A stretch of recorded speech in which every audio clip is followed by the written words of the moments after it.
नमस्कार, स्वागत है आपका JJN न्यूज़ में और मैं हूं आपके साथ पूजा। हल्द्वानी बरेली रोड स्थित श्री लटूरिया महाराज आश्रम तो आपने ज़रूर देखा होगा, मगर क्या इसके अंदर मौजूद श्री बजरंग गुफा को आपने कभी देखा है? चलिए गुफा दिखाने से पहले आपको इस आश्रम के बारे में बताते हैं। दरअसल 1898 में लटूरिया महाराज ने हल्द्वानी के इसी स्थान पर डेरा डाला था। वहीं इस जगह पर रोज धुनी रमाई जाती और भजन कीर्तन और योगाभ्यास भी किया जाता था। बता दें, लटूरिया बाबा ने कैलाश, मानसरोवर और बद्री केदार आदि तीर्थ स्थलों की यात्रा के लिए देश के विभिन्न स्थानों से आने वाले साधु संतों की सुविधा के लिए इस स्थान का चयन किया। साथ ही बाबा उनके लिए भोजन, वस्त्र, कंबल और आवास की हर संभव व्यवस्था करते थे। लटूरिया बाबा मूल रूप से ओडिशा के रहने वाले थे। ऐसे में मौजूदा आश्रम में श्री बजरंग गुफा भी बनाई गई है, जिसके भीतर हनुमान जी के बाल्य जीवन से लेकर राम सेतु निर्माण, लक्ष्मण शक्ति, अहिरावण वध सहित संत सोमवारी महाराज, लटूरिया बाबा, हेड़ा खान बाबा की संजीव से मूर्ति स्थापित है। आपकी जानकारी के लिए बता दें कि इन मूर्तियों को कलकत्ता के कलाकारों ने बनाया है और प्रत्येक मूर्ति इनकी मेहनत से बनाई गई है कि ऐसा लगता है जैसे ये बोलने लगेंगी। ऐसे में अगर आपको कभी भी मौका मिले, इन्हें आप देखने अपने बच्चों के साथ जरूर जाएं।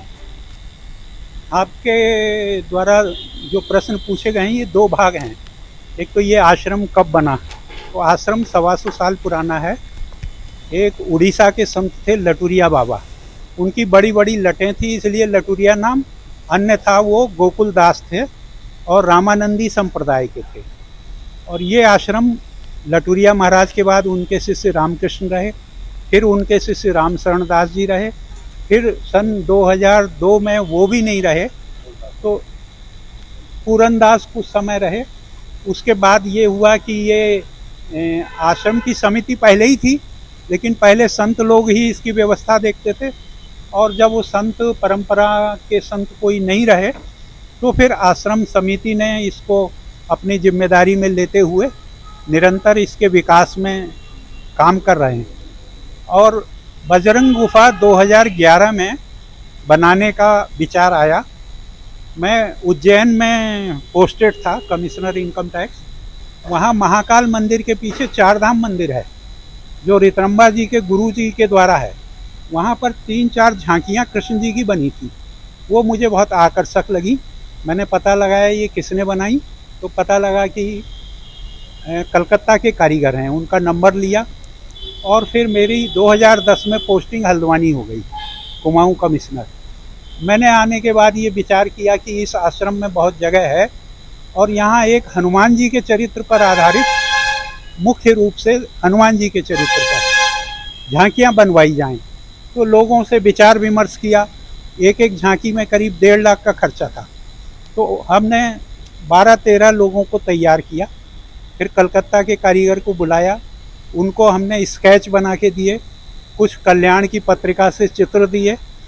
उनका ये कहना था कि हम मुख्य रूप से दुर्गा पूजा पंडाल बनाते हैं, हनुमान जी और उनके स्वरूप के बारे में हमें जानकारी नहीं है, तो आप हमें कुछ चित्र बनाइए या चित्र दीजिए। तो मैं चूँकि स्केचिंग भी करता हूँ और मूर्ति भी बनाने का मेरा थोड़ा शौक़ रहा है, तो वो सब मैंने बना के दिया। वो 6 महीने यहाँ रहे, 5-6 कारीगर, उन्होंने ये बजरंग गुफा बनाई। उसका किस तरह से क्या बनाना है ये हमने उनको मार्गदर्शन किया। तो इस गुफा में पंचमुखी हनुमान प्रवेश द्वार पर हैं। फिर अंदर में मुख्य जो हॉल में जाने पर जगह बची थी तो उसमें एक गंगावतरण की झांकी बनवा दी गई, जिसमें भगीरथ जी तपस्या करते हुए, उसके बाद शिव जी ने गंगा जी को अपनी जटाओं में धारण किया और पास में पार्वती जी और नंदी हैं। उसके आगे गेट से झांकियाँ शुरू होती हैं।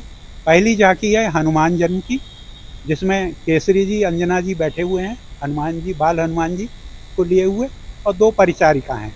दूसरी झांकी है हनुमान जी ने बालपन में जो सूर्य को ग्रसने के लिए वो गए थे, तो उस झांकी में ब्रह्मा, विष्णु, महेश और साथ में इंद्र और हनुमान जी, वो विद्युत चालित झांकी है जिसमें कि हनुमान जी सूर्य की तरफ आगे जाते हुए भी दिखते हैं। तीसरी झांकी है राम सुग्रीव मित्रता, अग्नि की साक्षी में हनुमान जी ने सुग्रीव से मित्रता कराई। जामवंत हैं, हनुमान जी हैं, सुग्रीव हैं, राम लक्ष्मण हैं।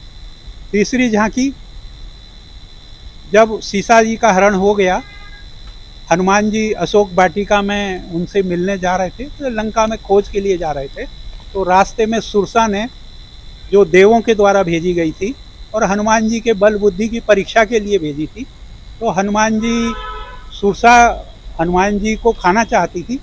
हनुमान जी ने बुद्धिमत्ता का परिचय देते हुए धीरे धीरे अपना रूप बढ़ाया। सुरसा ने भी अपना मुंह पसारा और बाद में 16 योजन मुख तब थयऊ, तो हनुमान जी उसमें जाके वापिस आ गए। अगली झांकी है, अशोक वाटिका में हनुमान जी मुद्रिका दे रहे हैं सीता जी को। उसके बाद अशोक वाटिका को विध्वंस करते हुए हनुमान जी को भूख लगी, वो फल खाने के लिए पेड़ों में जा रहे थे, और जैसा वो कहते हैं कि बानर स्वभाव से वो पेड़ भी तोड़ने लगे, और उसके रखवाले जब उसको हनुमान जी को रोकने लगे, तो उन्होंने, हनुमान जी का ध्येय यही था कि लंका में राक्षसों को थोड़ी अपना बल और बुद्धि का परिचय दे दिया जाए, तो उन्होंने पेड़ उखाड़ के उनके ऊपर फेंके हैं, वो झांकी में दर्शाया गया। उसके बाद राम रावण युद्ध हुआ, राम सेतु बनाना था। अगली झांकी राम सेतु की है, उसमें राम नाम लिख करके पत्थरों को तैराया जा रहा है और सेतु का निर्माण है। उसके बाद राम रावण युद्ध में लक्ष्मण जी को शक्ति लगी मेघनाथ के द्वारा, तो हनुमान जी संजीवनी बूटी लेने गए, वो संजीवनी बूटी लेते हुए आ रहे हैं। ये भी विद्युत चालित झांकी है, हनुमान जी उसमें आकाश मार्ग से आते हुए दिखते हैं। इसके पश्चात अगली झांकी है अहिरावण वध की। अहिरावण जो है राम लक्ष्मण को मोहित करके उनको ले गया पाताल लोक, और बलि देने वाला था काली के लिए, लेकिन हनुमान जी पहुंच गए, अहिरावण का वध किया, और उसके बाद राम लक्ष्मण को कंधे में उठा के और भूमि के रास्ते वो भूमि फोड़ के ऊपर निकले हैं। इसके बाद जो है मुख्य हॉल है, जिसमें पूरा राम दरबार है, राम लक्ष्मण भरत शत्रुघ्न सीता जी और हनुमान जी। ये थी हमारे संवाददाता दीपक अधिकारी की रिपोर्ट। बाकी की तमाम खबरों के लिए आप बने रहिए JJN न्यूज़ के साथ। धन्यवाद।